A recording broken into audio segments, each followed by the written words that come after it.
All right, well, small businesses and nonprofits are struggling to keep the doors open, but there is funding out there, and you just need to know where to look for it. Now, joining us today, this afternoon, is Libby Hikind, founder of GrantWatch.com, and she also has some great advice for small businesses and nonprofits. Libby, thanks so much for joining us. Hi, thank you for having me. Libby, how do businesses and nonprofits navigate through the grant-seeking process? Tell us a little bit about that. Well, as you said, there are many grants out there right now. There are federal, state, local, foundation, and corporation grants available.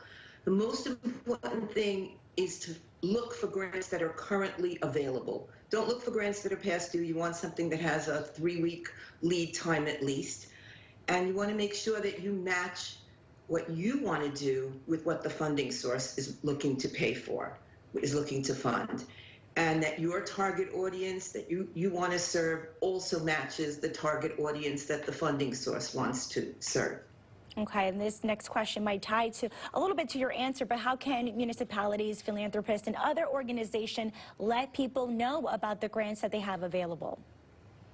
Well, on GrantWatch, we have on the navigation bar, it says list a grant, and it's also in the footer. Any one of them can just click on that link, provide just minimal information, type in minimal information and upload whatever they want to our website. We will then review through it, and we will publish it. Okay, great. And Libby, what advice do you have for grant seekers out there looking for grants?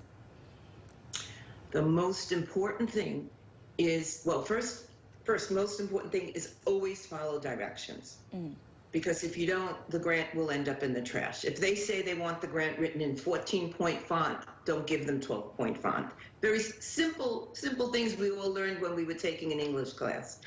You want to match your eligibility with what the funding source is listing. So if you don't meet the eligibility requirements, don't bother. It's really a waste of time. Make sure you have all your documents in order. So when you start your first grant, or if you've written grants before, all those documents that are required should be placed in a folder, a hard copy folder and a folder on your laptop. Scan the documents in. So the next time you apply for a grant, everything is there. You're not worried about the lead time. Will I be able to find it? I mean, a preschool grant might ask for a copy of the building plans or a lease. You just have to have everything right there. And again, follow those directions. Very, very important. I can't stress that enough. And most important, if you don't have the skills to write a grant, hire a grant writer. Right. Because, there's English language and there's grant language. Some grants are very simple. It's a 1-page eligibility questionnaire. It's online. You can fill it in, no problem. But then there's a grant that's 100 pages. You need a grant writer.